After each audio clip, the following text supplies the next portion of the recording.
Tonight, as we think about families and people coming together, and as they talked about marriage, we're just going to talk about for a moment hope for the broken.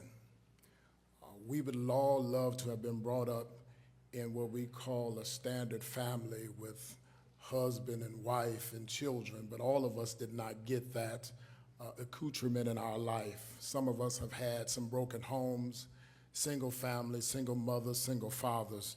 But thanks be unto God, regardless to where we came from, we're all here tonight to tell God thank you. One thing that I heard in the video is we can't change our ancestors, but we can change our descendants.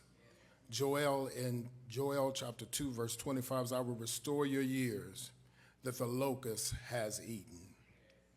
Family, we don't all look the same.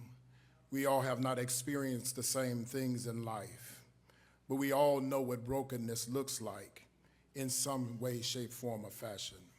Some of us come from marriage, homes with married people. Some of us come from homes where it looked like they was married, but they were just living together. Oh, excuse me.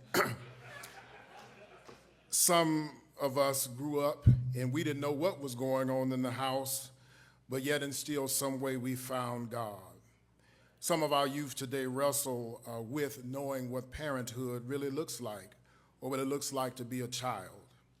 Me being a social worker at Joliet West High School, I have learned many stories and many things that have helped shape me. And through what I've experienced in my life, I've been able to help many young people to see that there is hope and a future for them. Where they thought that they were lost and broken and there was no hope for them, God was able to restore them back to their rightful place, being kings and queens before a holy and a righteous God. Adults carry many regrets. Youth may carry questions as to why parents do what they do, why fathers and mothers do what they do. But both can know and understand that God is able to fix any situation and restore it back if we would surrender to him. Yet God speaks the same word to us today that he spoke to Israel, I will restore. In Joel, God's people were devastated. Fields destroyed, hope was seemingly lost, identity shaken. The locusts ate up their future, but God promises not just to give back the crops, but he gives the years back that were seemingly taken.